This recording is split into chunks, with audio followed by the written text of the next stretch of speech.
Welcome back to Comic Shop Talk on the Late Night Collectors community, everyone. I'm your host, Nico, and joined with me today, as always, my co-host, Chris. How you doing? Hey, not too bad. How are you? Good, man. I was just telling you, it's been a good afternoon. It's been doing some day drinking here on the weekend, so that was nice. And been reading some comics, actually, not the ones we're talking about here tonight, but yeah, I've been reading some good comics on and off the show, of course, for things for the show, things for not for the show. So it's always good to kind of catch up on some reading as well. So yeah, it's been a good day. How about your weekend? Has it been good, Chris? Yeah, not too bad. It's nice weather here.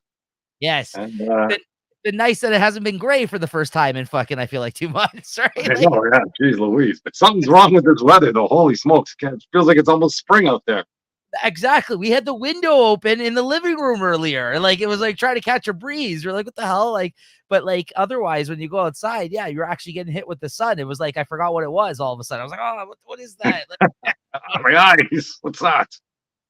So yeah, no, it's been good. It's been a good weekend. But welcome back, everybody. This is our comic book review show, our weekly comic book review show, where we talk about the comics that we read each week, and we give you our ratings and reviews on those. And make sure you're subscribed to the channel. And this week we're gonna be talking about the comics that came out for the week of January 31st, 2024. Last week is January here. And it feels like it went on forever this month. And like I said, it's been dark and gray. It's this time of year, although we haven't really been hit by the snow that we normally get hit by. So that's been weird too. So it's been a weird month, but always fun to talk about some comics. Make sure you like and subscribe, guys. Hit that thumbs up button, hit the notification bell to be notified of when these shows do come out.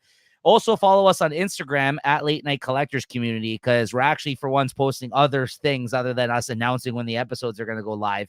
Me and Chris this week, we actually posted all the covers we picked up for our weekly pull list this week. So you can look forward to that before the shows drop. Hopefully you can keep that going for you guys. And you can always check in on at Late Night Collectors Community on Instagram. And we'll try to spruce up the videos a little bit more, maybe add some music to the next one. We'll see how that goes. But it's actually pretty cool because you get to see like a better shot than you normally do here on this show of like all the nice covers that Chris ends up picking up, all those cheesecakey covers that he ends up every week. I had a good time watching that video too. No, and sometimes I get some cool variants too, but I think Chris is the man for the variants. Honestly, you want to see the hot variants to get. Chris always gets those. Yeah, line. But no, that way it'll kind of give you guys an opportunity to let you know what we'll be talking about. There's some other things too that we don't pick up the physical release of that we'll be talking about on the shows too, but it's a nice way to kind of get a look at some of the covers of the new comics that can't come out each week. And spoiler warning, we are going to be talking about what happens in the books here today. We are going to be showing off art from the book. So just be forewarned. You can always read your books and then come back. Check out our playlist of 113 episodes and going on strong here over here in the Late Night Collectors community. All right, Chris, that all being said. All right. Well, let's talk comics. Cheers. Say water. It's a big glass of whatever.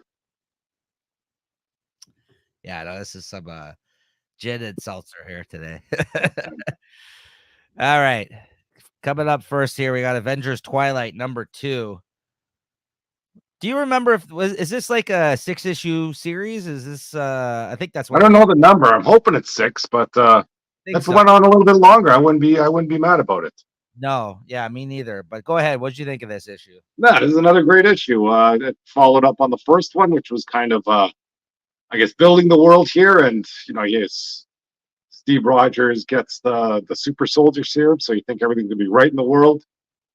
And, he's out there fighting the good fight, but it seems the battle he needs to fight is against the media, which seems to be, I guess, a very timely story, with everything that's going on. So I kind of like how they put that dynamic in the story, and some big reveals at the end that I guess one of the corporation giants there is actually is it the Red Skull, right? And he's got Ultron sort of trapped in a box. Uh-huh. And that's kind of gives us a little bit of background on that H-Day. Is that what they called it? It was Ultron that sort of plotted to kill all the heroes, and it seems like the Red Skull is just happy to kind of get his time, and once he's done, he's happy to pass the world on to Ultron and free him. Mm-hmm. So I thought it was great stuff in there. Yeah, I love this issue. I think this just built on what we got from the first issue, which was already a great issue and start to the series. And I think he absolutely knocked it out of the park with this one. I can't wait for this to be collected when it's all said and done, because I think we have something really special here.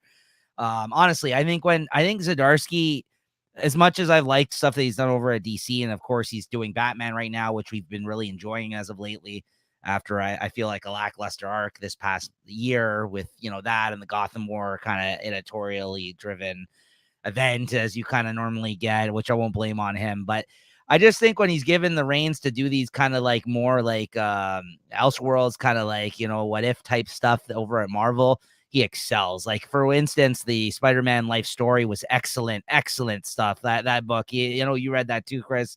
Spider-Man life story, fucking great stuff. And I think that you got another like classic on our hands here, honestly. And I honestly, 2 issues in, I think I'm saying that confidently here. This is really fucking good so far, man. This issue, I like the whole Thunderbolts thing. I like how they have a different interpretation of Bullseye here with a woman sniper that's part of the army here, I guess, or a Marine or something in this timeline. And she's kind of like the Bullseye of the Thunderbolts here. And I liked how, Kamala Khan, him going and asking for Kamala Khan's help. And she's like, listen, how dare you fucking barge in my house? I have a family and I'm not doing it. Like, I'm done. Like, he's like, there's no other heroes left. He's like, trust me, I don't want to be here right now, but there's no one else that will help me. Like, right now, like seeing Cap in this kind of vulnerable kind of position, like asking for help from her of all people, like in the future, it's kind of interesting. And even that whole thing, the speech where he made at the end, where like he tried to reveal that the news corporations were putting the spins on all these stories, and like, which is very relevant today. And you shouldn't believe everything you hear, or what everything, take it like from one perspective or whatever. And he's on the news telling them like, stop listening to this shit. Like, this is really what's going on. And apparently like no one believes him. Like, no one fucking, like, apparently the ratings didn't reflect that it made any impact whatsoever. Like, it's just interesting, man. Like, I think it's simultaneously kind of commenting on today's times, as well as talking about a future state of some sort where like this is kind of where we could end up, right? Like, with no heroes to speak of anymore, right? So yeah, I think it's very fucking good. And Daniel Acuna is knocking out of the park, the artist. Yeah, so I don't know, man. Like, I'm just really liking this. Like, it was a lot that first issue, but with this second issue, like, I was all in already, but like this just solidified it for me. This issue, I was like, this was excellent this week. And yeah, the Red Skull swerve was pretty cool too. I like how he got slapped a few times in this issue. There's 2 people that slapped him in this issue: Kamala Khan and then fucking what's his name? Luke Cage. His wife or yeah, Luke Cage ended up slapping him in the back of the head here at the end too, right? So yeah, good stuff, man. So I hope I'm with you though. I hope that he can do some more stuff inside, like in this kind of timeline, right? Maybe there's other stories he can tell outside of the Avengers once he's finished this one, right? Maybe but I mean, the way he's kind of setting it up is that there isn't really any, at least, heroes from our time now in the future left, really, unless like they're gonna start to slowly be revealed as they kind of happen so far in this series, right? So you never know, right? I heard someone's theory on I was listening to something else, or someone maybe mentioned it to me. They think that Spider-Man's not dead for whatever reason, because like you kind of just heard other people talking about it during that H-Day moment in the last issue. So I mean, listen, if that's the case and he kind of reemerges somehow, I think that would be pretty fucking cool. Maybe he did it to save his family, because Spider-Man's always like that. He doesn't like all the attention that he gets, that, or, you know what I mean? I don't know, but with that Aunt May thing that happened, right? Like, I think she was the one that ended up dying in that last, wasn't that the case in the H-Day stuff? Was it? Oh no, he told, no, he was telling, that's right, told Captain America to sit, they look after her or whatever. Yeah. Yeah, that's right. Yeah. So, yeah. So we'll see. What'd you give this? I might hit it to 4.25. Yeah, I was gonna say 4.25, even honestly verging on a 4.5, maybe even 5. It's this issue I think was better even than the first issue. And I know you gave it your favorite of the week. It came out 2 weeks ago. I think I gave Wonder Woman my favorite of the week that week, which just edged it out. But like, yeah, Yeah. this is, I think, building on like what happened after the first issue. This was a really good one here this week. All right, next up we got Duke #2. The last in the line of not the yeah, I think we talked about this last episode, yeah, of the things that they announced in the GI Joe side of stuff, and I got this cover here. Ricardo Lopez Ortiz, I think is his name. I really liked this one. But what'd you think of this, Chris? Oh, I love this comic here again. This one hit me right in the feels with everything that was brought in there, all the characters. You know, when he first went to that junkyard, I didn't know Clutch was some sort of junkyard dealer, but once I saw the character, I go, oh, that could be Clutch. And they're just bringing out all the toys from the cartoon. The Vamp out there, and you get Rock and Roll showing up with his machine gun, and Stalker showing up, and there's still so many other characters that need to come in. And I was reading one thing. There's, I guess, one line that Stalker says sort of alludes to Snake Eyes somehow. And at the end, freaking, he looks like he might have to team up with Baroness because he's out on the outs. This is another sort of like an Elseworld tale for GI Joe, I guess. But I'm loving it. That was the big surprise. Can't get it wrong. Can't forget about the pit. He almost got that map like panels there when they're taking him down to the basement. Oh, great stuff. I mean, for me, Baroness was the big reveal at the end. And like, to your point, like, I think this is working for new and old GI Joe fans alike, because like, I don't know too many. I'm not very experienced with a lot of the GI Joe characters, so like Clutch for me meant nothing.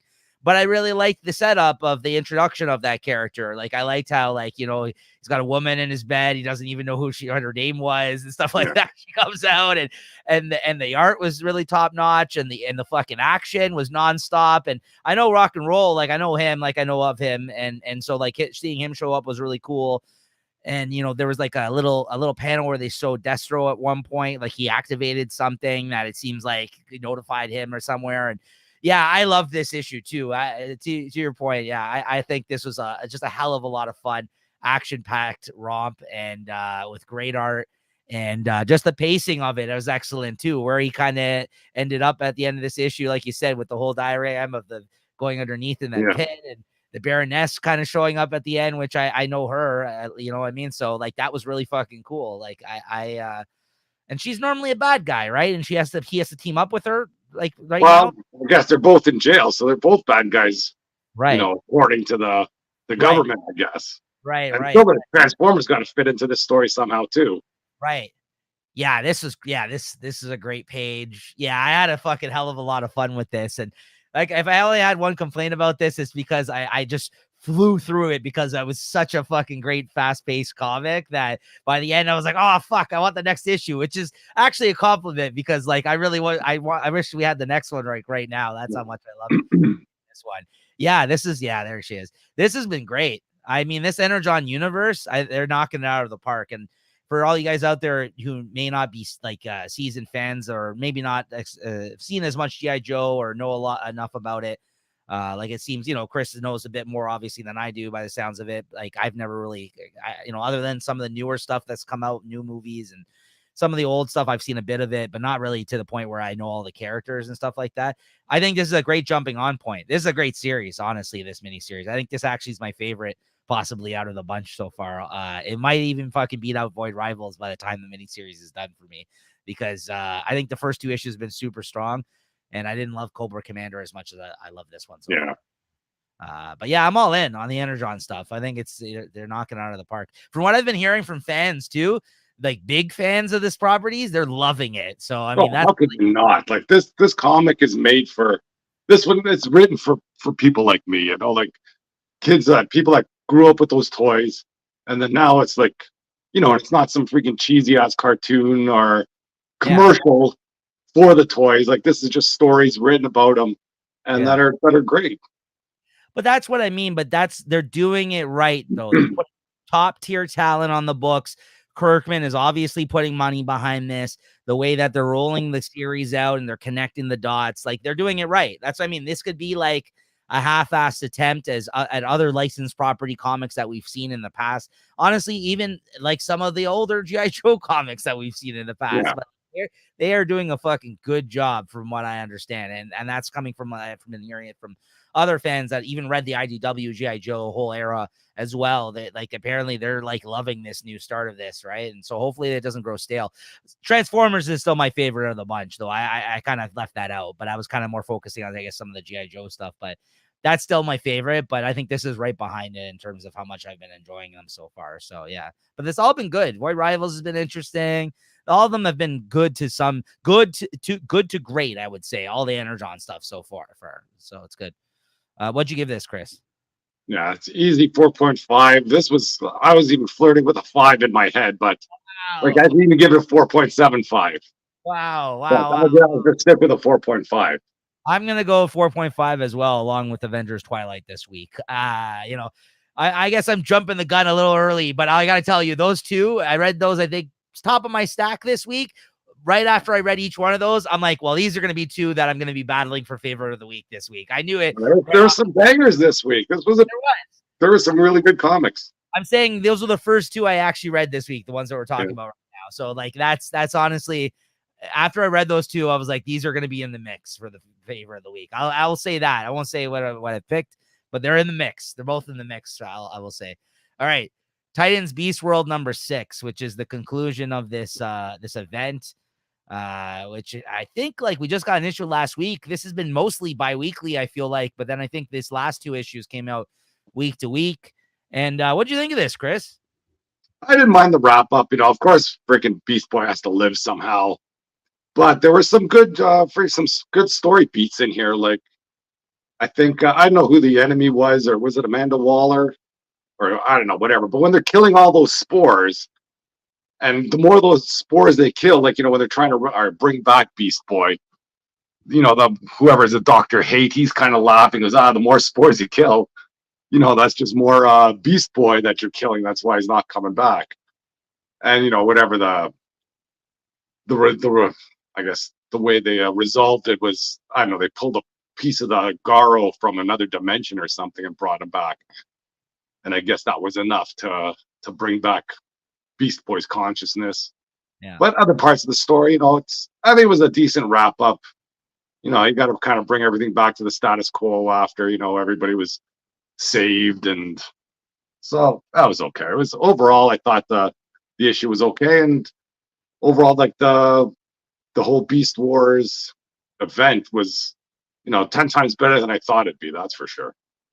Yeah, again, I think this was a successful event when it's all said and done. I quite liked this. I thought he stuck the landing. I thought it ended pretty good. I thought as much as I didn't think I was gonna like this whole Dr. Hate shit, it basically turned out to be the evil part of Raven. I guess the of her essence, like her demonic side, is essentially the thing that was in Dr. Hate. And it looks like there was some stuff there they let off at the end of this issue that is going to lead into Taylor's ongoing Titan series. Was there a bit of swerve at the end that maybe Raven, like the bad Raven, sort of won and trapped the good Raven in the whatever that red diamond or the crystal, the thing that she has on her head, So right now, the person that's in the body of Raven is pretending to be Raven, but it's actually the evil part of Raven, not the good part, which it looks like is now in that jewel or whatever that she wears on her head. So so now they have like a bad person amongst them in the Titans, right? I thought this whole part was cool. The Donna Troy, like the suit they gave her to. There's some good beats, like you said. I quite like this. As far as an event goes, I think this is very successful. You got good art, some good moments. I thought the whole idea too with like they realized like it was kind of a simple like a solution, but most things are when they really boils down to it. Like I kind of liked how they were like, you know what? These things they attack when there's like the strongest thing in the room. They all want to fucking take him over. So let's just get Superman to come around to all these guys and they'll all jump out of their mouths. And basically Superman was just the conduit to like remove all of these these pieces of him, like basically that were inside people and like turning them into these animals, right? So where they would spring out of their mouths and they would kill them as a result of them trying to gravitate towards the strongest person in the room. But then like they even acknowledge, well, we're running the risk if one of these takes him over, though, that's like we're fucked. Like we're gonna have a Superman like animal, right? Which didn't happen ultimately, but yeah, and this whole thing where they've taken over now the old League Hall of Justice with Hall of Order now, the Suicide Squad and Amanda Waller, which, you know, with her and Peacemaker working for her, like there's some interesting things that might spin out of that now. Successful, honestly, successful event. I thought this wasn't bad whatsoever, and we've gotten a lot of bad ones lately. So yeah, for sure. Here's the teaser right here. You see the crystal, you see someone talking into it, out of it, and yeah, it turns out the evil essence of whatever Raven, her demonic side or whatever, is the one that's taken over now and is posing as her with the Titans. So we'll see how, you know, and they basically said, yeah, continued in Titans. So I mean, it makes sense. Taylor's able, he's the one writing this, he's writing Titans, he's able to kind of take that and, you know, move it right into his ongoing series as a result, right? So this was a Titans event. So what'd you give this?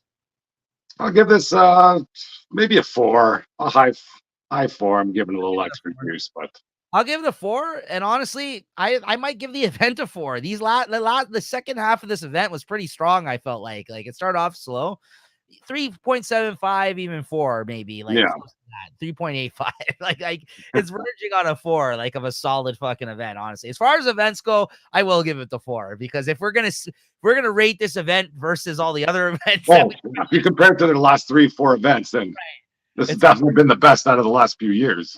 4 out of 5. So there you go. Good stuff. All right, Chris. Incredible Hulk number 8. Where did I got this here?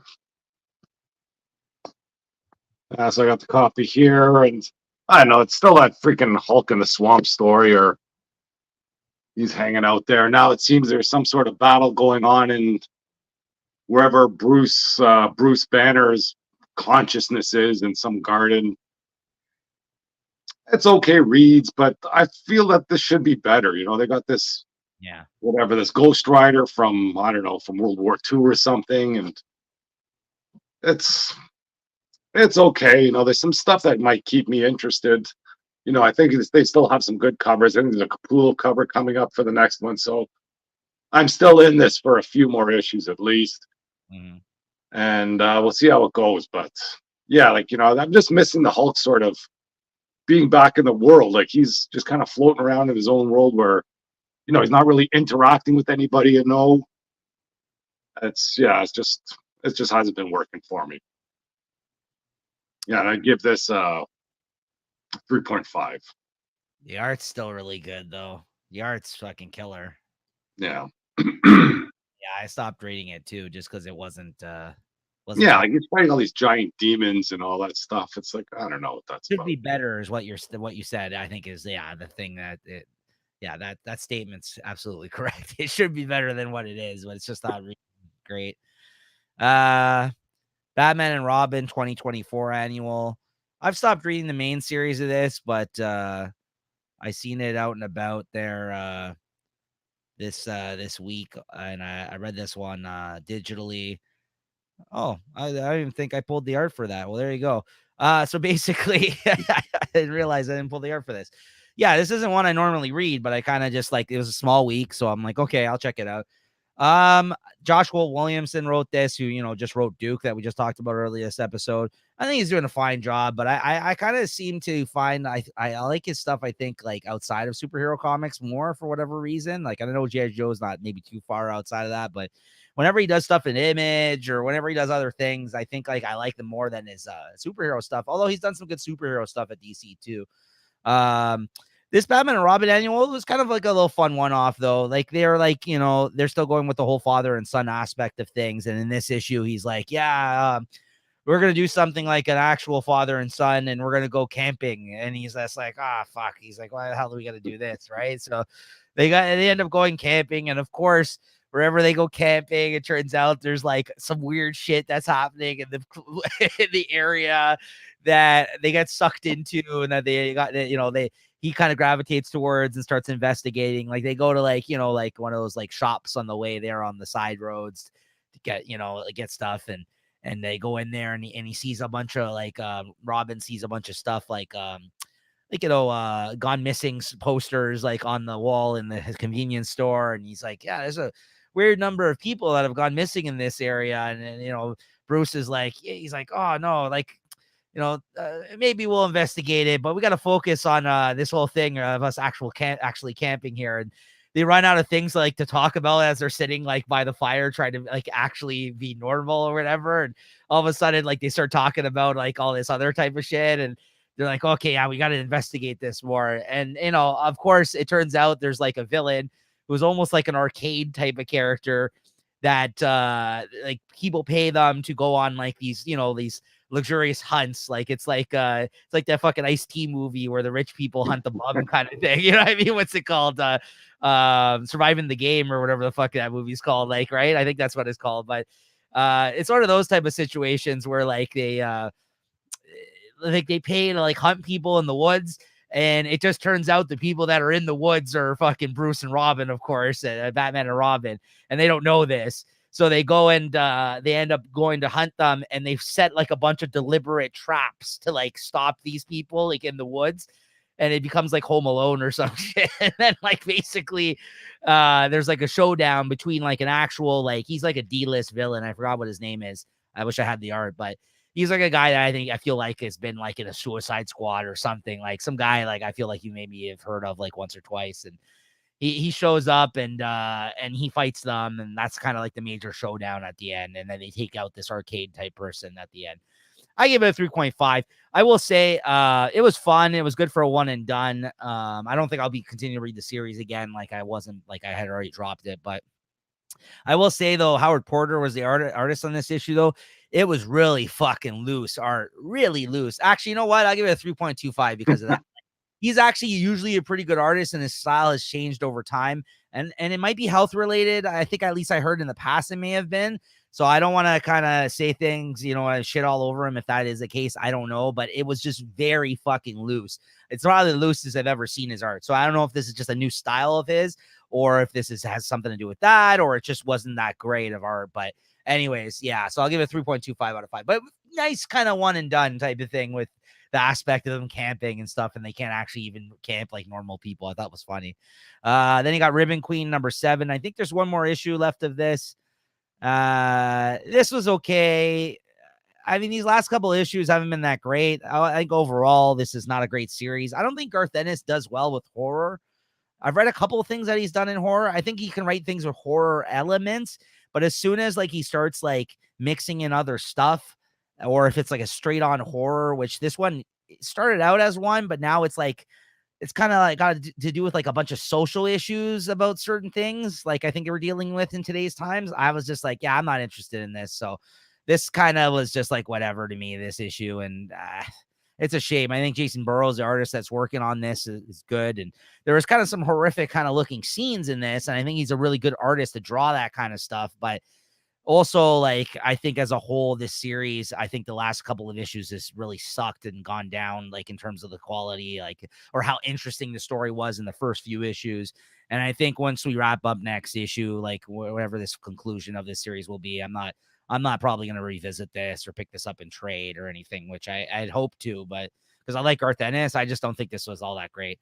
But yeah, this is a scene where a bunch of people get fucked up in this building that were like, I think like running like a prostitution ring or something. I don't know. They were doing fucked up shit with women, and they got theirs. So like that was cool. Like, but other than that, like I didn't really like a lot of the dialogue throughout this issue. I didn't think it was all that great. And I just think it could have been so much better this series. I give this a 3 out of 5. All right, Chris, Batman, Superman, World's Finest, 2024 annual. There, I got my copy here. When this came out, I wasn't sure if I kind of got this or pre-ordered it. I think they just give me the annuals to all the series that I seem to be reading. I was kind of glad that I did get it. But then freaking when I read it, it's like, come on. I thought this had more to do with maybe some of the Kingdom Come world. I thought there might be at least one story that was going to, set up, because I think that Kingdom Come story is ending. And I thought this might be something here that sets it up, or at least something in that world. Like, this whatever, these mites or Mixelplix, whatever. It was okay. It was a fun read, but fine. Yeah.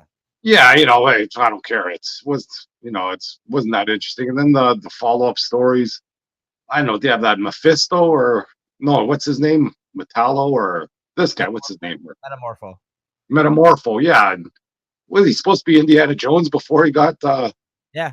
hit with? Oh, he hit like he's actually supposed to be Indiana Jones. Well, yeah, he was like a that is like what happened. That's how he transformed. As far as I know, he was like some sort of like like an Indiana Jones type of guy. Yeah, archaeologist, adventurer. But of course, it's because of the time that they came out with this character, right? Like it's not like it's a new character, right? So like, but yeah, I believe that is what he used to be. Yes, to your point, I think that is the case. Yeah. Yeah, that story didn't really have me on the edge of my seat either. Wasn't good. No. It was. And was there another story here? I don't remember. What's Bumblebee or something? The Teen Titans, like yeah, what are you even doing? Like, is this like a world's finest annual? So they got to put the Teen Titans in there too because they got that. Yeah, I didn't care for this Bumblebee stuff. Yeah, Mark Waid also wrote the Teen Titans World's Finest series, which I didn't care for all that much. So I think this was the weakest of all the stories. But then I thought that it ended. This Challengers of the Unknown one was fun, actually. I liked this Challengers of the Unknown little story here at the end. I thought it was good art. But not enough to save the issue, to your point. I thought this was not a great issue. I ordered this, but my DC, again, like I don't think this one got shorted, this particular issue, for some reason at my shop.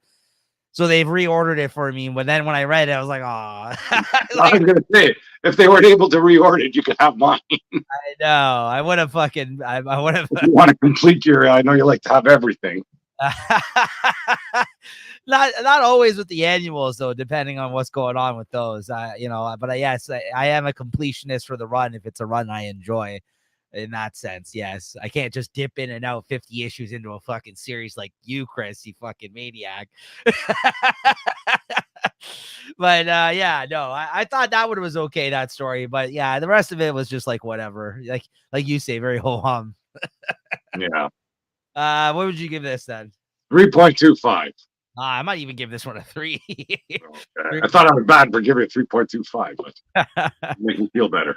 All right. Next up, we got Batman Offworld number 3. There we go. Oh, did I get my issue of this? Yeah. There's my cover right there. Yeah, I've been just reading this one online, and that's not a bad story. It's a very comic book story. Like I still have no reason why it's happening, but it's happening, and it's okay. I think doesn't he go back to I guess I don't even know what to call whoever the people are that that captured him in the beginning. He beats them up. Yes. And I guess he realizes now that there's bigger fish to fry, and it's the Black Sun Mining Corps or whatever it's called. And there's this stuff with the Temerian, or I forget what her name is. That's I guess it's a nice little side story, and I guess keeps things interesting.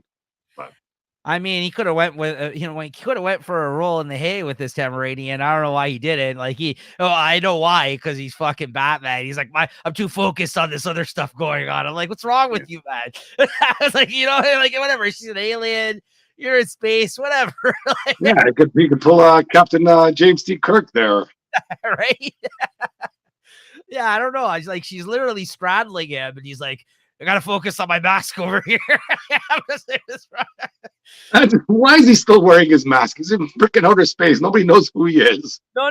But by this point, he is known though, because he's been making a ruckus in space, right? Like that's why even this guy that fucked him up in Gotham, that he this is the whole reason he's out there, was to take down this guy and learn from, because he got his ass whooped by him, right? That's the reason. Like, I know what you're saying. There is no fucking reason, especially after this issue, because he beats him. And then the woman's like, there you go. You beat him. Okay, it's over. You can move on with your fucking life now. And he's just like, no, I got to go beat these other guys now. You know what I mean? Like, it's Batman. So, I can get with it, like you said. But this was fun, man. I'm still enjoying this. It's not the greatest, but it's good. It's it's not in line with I think the first couple of books, let's say, that we talked about this episode, but in terms of how good it was, but it was enjoyable. And I think I'm in for the rest of the miniseries. I've been enjoying this, and You know, Batman in space. It's actually something I feel like we haven't driven into the ground.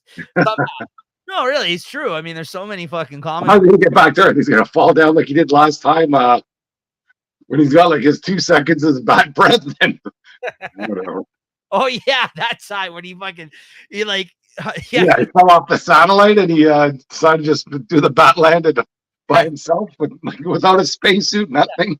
Then at the end here, like it looks like the people he's gonna fight in the next issue are like Hellraiser fucking people or something. I don't know what's going on there. That's what those things reminded me of, like fucking the Cenobites from fucking the Hellraiser movies. For anybody that's familiar with those, but yeah. Yeah, I forgot about that in Zdarsky's run. He dove like swan dove outside into space. That's right. What'd you give this? I'll give it a 3.75. That's right. That's the correct rating, Chris. Good job. 5 out of 5. Local man number 9, Chris. Yeah. Well, what can I say more about this comic? This one's always freaking. I never think it's going to be good, and it's always good. And like I thought this was a great issue again. Like I don't know, like whenever you hear this, I'm back in my small town and whatever's happening. But whatever's happening here is I'm freaking down for it. And I think whatever that girl from the bakery, you think it was just I think that's the cop's wife. I was under the impression that he knew everything that was going on, and he doesn't. And then I guess it's been revealed there, like because he kind of just lets it slip out there because she seems to be the big bad of the city. Yeah, Inga. And yeah, whatever what's going on, I'm freaking down for it. I love this comic. This is one I can't just jump in here knowing all the issues are good. Like if it sucked and then good things are happening, then I can jump in. Yeah, that's where you come from thinking about this these days. I remember when you're cursing out Birds of Prey in the last issue, and you're like, fuck, this is still good. I want to drop this book. You're just like, I wish it wasn't, because you're like, I want to start buying less on my list, so I can't drop this book now. Yeah, no, you like going in and out. Yeah, I get that. I get you jumping on for the good arcs and stuff like that. No, I agree with you. This was still pretty good. My favorite part in this was the scene that you got with the Uber driver finally, because like he bought a whole new truck for himself after the events of Local Man Gold, where he got his truck destroyed. And they mentioned that, and like he actually like talks sensibly, and they have like a deep, meaningful conversation in this issue. After like he's like, yeah, I know you fucking hate me when he went to pick him up. Like I don't want to hear it today. And he's just like, no, actually, I like you now. Like, yeah, I think he gives him some sound advice from what I remember. Yeah, he did. Yeah, it was a really good moment. Yeah. So just to see the development of that throughout from the start of the series to now is kind of fun, actually. And there's this whole scene where this fucking girl, she gave her powers and then she lit her on fucking fire and she started freaking out because she didn't know how to deal with her new powers. That was fucked up. Like, yeah, man, it's a good series. Yeah, very good. What'd you give this out of 5, this issue? I guess a 4, easy. 4. Yeah, 4 out of 5. Yeah, agreed. Yeah, I mean, this is the end. I think this is the end of this arc now. Oh, yeah. And at the end of this, they found out that he fucking shot that superhero in the eye, even though they don't know he was a bad guy. Like, yeah, well, yeah, they don't have the context of it. So, right. So on the news, it looks like fucking this guy just fucked up again, and that he killed like one of their beloved superheroes, right? Which actually was a bad guy, it turned out to be. Like, so yeah, I guess we'll see where that goes. That was a pretty big doozy to end off on this arc with, right? So. And I think next, I think we're supposed to be getting, because it's in between arcs again. I think you're coming out with that Local Man, like the swimsuit edition type one, like the. I think it's just going to be focused on those 2 girls or something. But it's a bad girl. It's a story. Bad girls, but it's supposed to be like they're trying to draw them hot and stuff in there, like the cheesecakey 90s. Like, I'm down for that either way, but that's what I got. It doesn't have to be a comic that's got to get dumbed down like that. But I'll take it. I got that on my pull list. Well, I think that's why they called it good, because the last gimmick was the gold issue, which was a gimmick of the 90s. If they're calling it Good Girls or Local Man Good Girl or whatever the fuck they called it, I forgot the name of it. I'm pretty certain that's it's gonna be like a cheesecakey looking issue. I remember reading some blurbs from there. Yeah, it's like I think that's blood, rats, and I think that's the intention of it. Throw back to the good, older times. Yeah, I think that's the intention of it, right? So good for that too. World Tree number 7, Chris. What did you make of this one? Yeah, I might be out of this whole world. Like this thing, I better start picking something up here, or this is still more backstory on all these characters, and yeah, yeah. I'm just hoping something happens. Well, I don't really care if something happens or not. I'm not buying the series. You know, I think it started out really hot, but I think it's really cooled off lately. Yeah. Yeah, I agree. I mean, I am buying this series, and I'm kind of disappointed. I'm thinking of dropping it and maybe picking it up in trade or hardcover, because I think this is going to be a good story. It showed very much promise at the start. I just think he's really just taking his time with it now and telling the story that he wants to tell. But I think, unfortunately, when you do this with creator-owned comics compared to like the superhero side of things, and even so, sometimes the superhero side of things, because of all the fucking decompressed storytelling we have in comics these days, because people write for the arc. This is the risk you run, where you're going to get a couple of fucking 2-3 boring issues, or issues where they're building something. And usually, you know, it'll hopefully pay off by the end of the story arc. But sometimes it's just like, if you're buying this monthly, you're like, why the fuck am I buying this every month? Because there's not really there's not very much interesting things to keep you coming back to it. Yeah. Right. So I think when that happens, I usually like to drop it and pick up the trade, right? Because sometimes things breed better in one big chunk, right? So that's what I mean. Like, I hesitate to say this is bad, but it's just, it really fucking cooled its jets after the conclusion of that first arc, where I'm like, you set up all these interesting fucking things, and now you're telling stories about these characters from their past, which have, you know, I mean, like, I'm sure this is going to lead to something, but interesting, but like, for now, like, not great, not great. So I can't disagree with you. I was really disappointed by this issue once again after the last one. So I don't know. I might be dropping it. I think I have one more issue pre-ordered right now. I think my order's due for this soon. I might be dropping it and picking up the trade. We'll see. Unfortunately, I'll probably still read it digitally for the sake of the show. But I just don't know why I'll keep buying the issues if I'm not enjoying it like I have been these last couple, right? So yeah. What did you give this out of 5? I give it a 3.25. Yeah. Like verging on a 3.5. Like I say, it's not bad, but just good. I'll give it the same. All right. So possibly the best cover of the week, possibly Spider-Boy #3. Yeah. There we go. Yeah. I wasn't sure I'd put this on the order, but I'm glad I did. That's a sweet cover. Very cool. Yeah. And that's about all we can talk about that. We can move on to the next story. I actually didn't think this was bad. I'm the one that texted you this week saying, like, Chris, I got this one for the cover. I don't know if I'm going to read it. And you're like, well, I also picked it up, so maybe I'll read it. I think that all being said, I guess I went in with super low expectations because I thought this was fun. You didn't like this? Who's writing this? This Dan Slott? Yes. Does he have like a 10-year-old kid or something? He's just writing comics for his kid? I don't think he does. No, I don't think he does have kids. Like, I don't mind the story's all fun. It's all fun stuff. You know, they got that super adaptoid. They just got his hand and that freaking little robot, whatever, you know, has all the power of the Avengers. And it looks like all this stuff looks like it could lead to something like this. This gazillionaire kid looks like he could be some, you know, future super, you know, arch enemy to Spider-Boy. But yeah, and then, you know, whatever that stuff with the Madam Monster. Yeah, it's like I say, you know, G.I. Joe's written for me. This is written for kids. And, you know, if the kids love it, like, I don't know what Marvel has on their, I don't know, their, whatever their research out there, that so many kids are buying comics that we got to tailor a whole story just for them. But yeah, I don't know. They keep putting good covers, I'll keep on buying it. But otherwise, I'm out.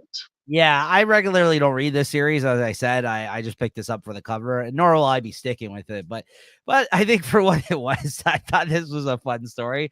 Absolutely aimed at a younger, seemed like all age type of vibe for sure. But I like the age for kids, not for me.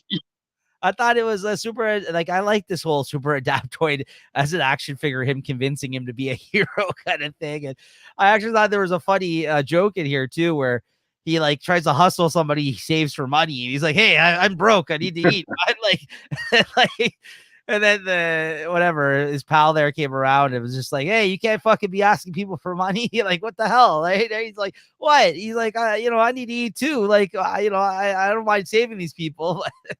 But yeah, other than that, it was fine. And then you had this this story here at the end where there's like an Asgardian spider that Yeah, I guess. Yeah, that was okay. That stuff with Thor, that was a nice surprise. It was funny. Like, he was just aggravated because he like fell into a portal and like ended up on Midgard on Earth. Yeah. Well, yeah, and then Eula comes by. Oh, my white spider. I don't know. It was cute. That was okay.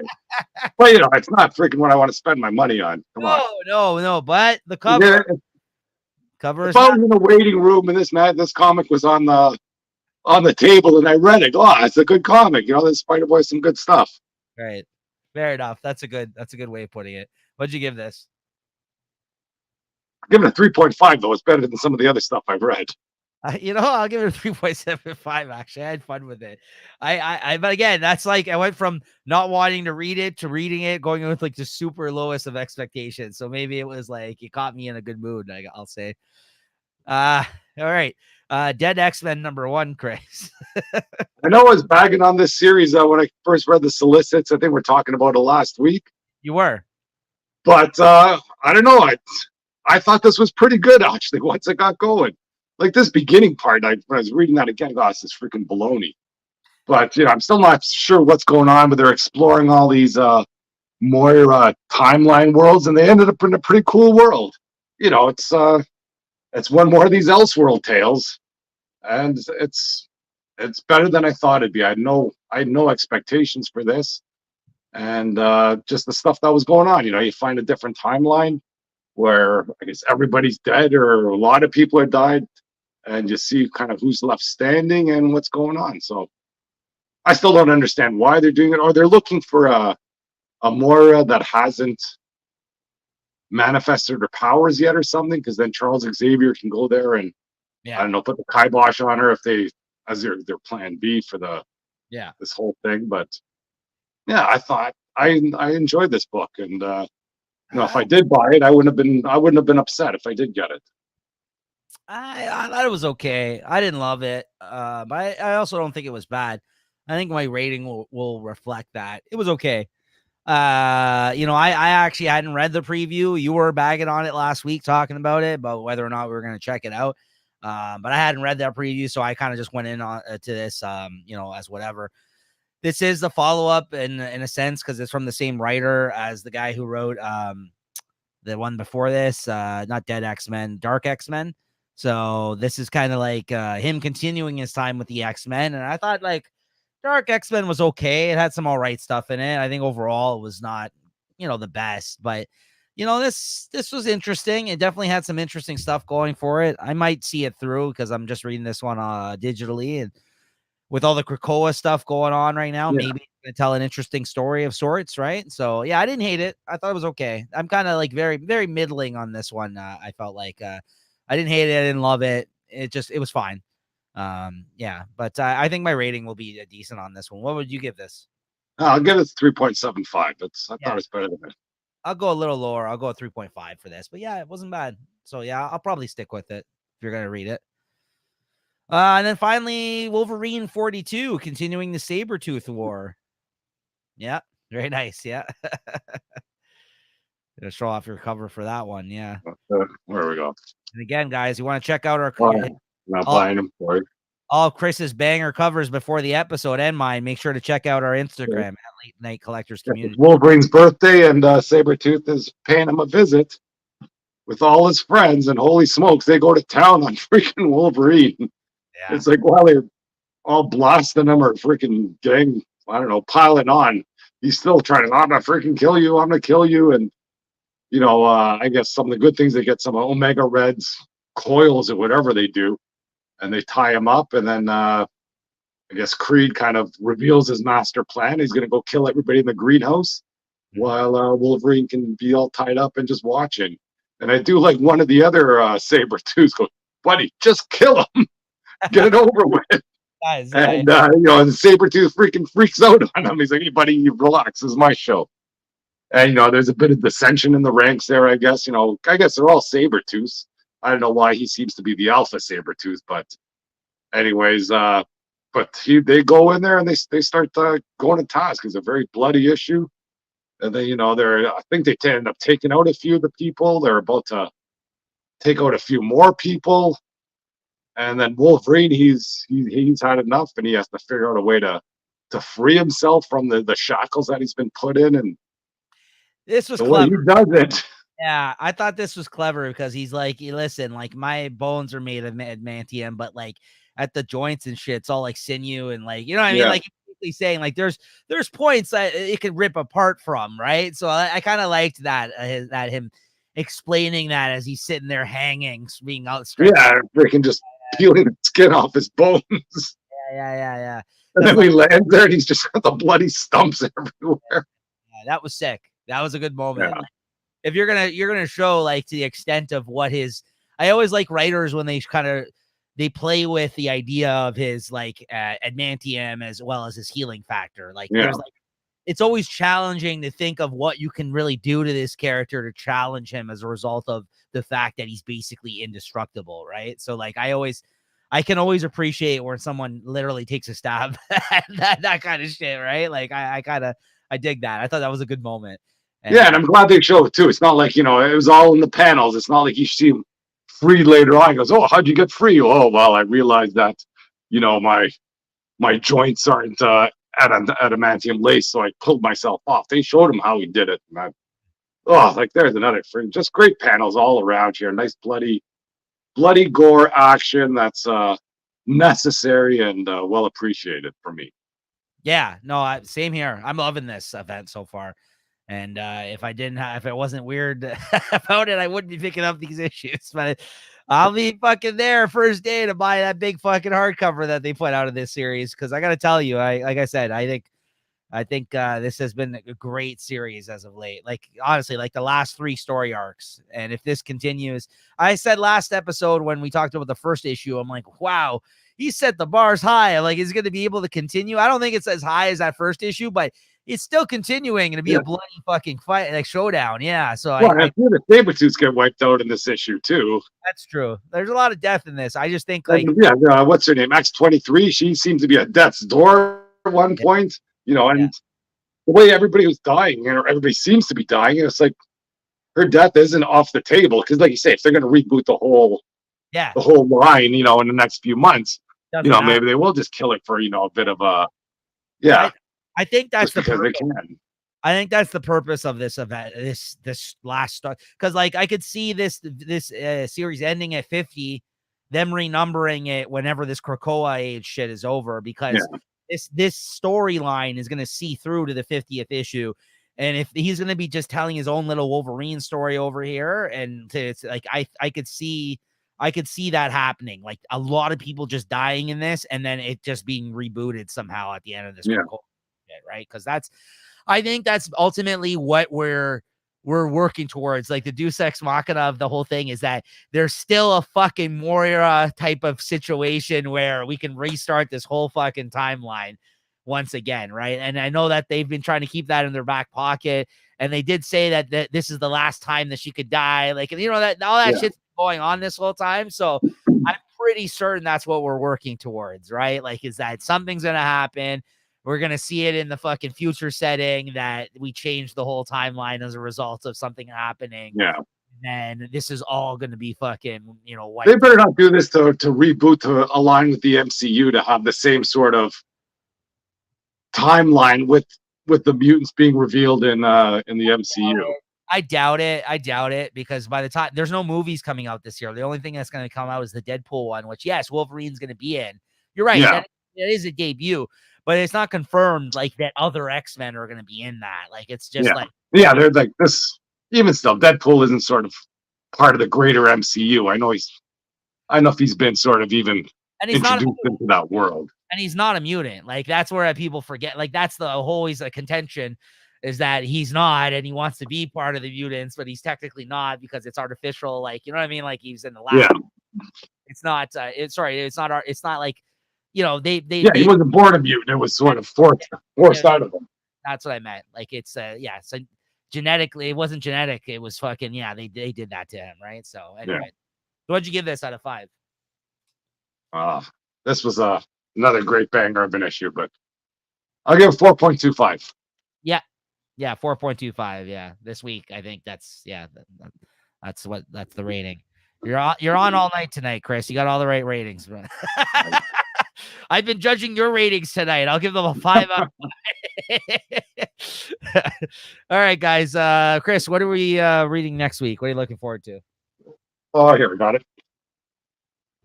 So I think I'm buying Venom 30, X-Men 31, Batman 142, Birds of Prey 6. I think we got a variant cover for that. And I think I'm getting the Suicide Squad kill Arkham Asylum #1. Okay. I don't know why I bought into this. I don't know. I feel like it's when they're connected to these video games, sometimes those are fun issues. Yeah. And I think I'm reading Captain America 6, Fantastic Four 17, She-Hulk 5. I may be getting that still. I'm not sure. Poison Ivy 19, I think, and that's about it. I didn't see much from Image unless I'm missing some stuff there that I didn't see. I'm picking up Batman 142, Birds of Prey 6, Captain America 6. I think that's my last issue I pre-ordered. Doctor Strange 12, Kea 15, X-Men 31. Really looking forward to that. And then things I'm reading digitally. Like you said, I think Fantastic Four. Let me just see here. See what I got cooking.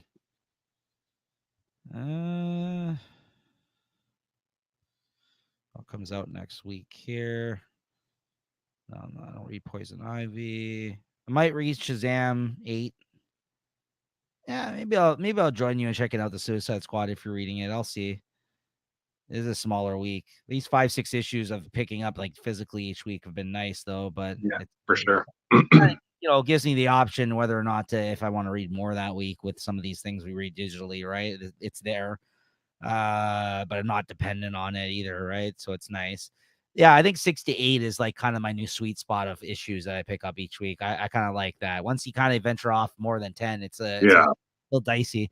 I might read Beneath the Trees Where Nobody Sees 3. That comes out next week. I'll probably check that out if I have time. I don't think there's anything else in the Image like you mentioned. No, nothing that I see. And then Marvel. Yeah, no, I don't think I'm gonna read Avengers. I think I'm done with that. Daredevil Gang War. I don't think I read. Did we read the last issue? I don't know if I'm gonna finish this. I've been reading that, but it hasn't been really freaking blowing my socks off either. So I might not read that then. Fantastic Four 17. I'm gonna read. She-Hulk 5. I'll read. I think that might be it though. Oh, Thanos 3 comes out. I'll read that. Yeah, maybe I'll read that.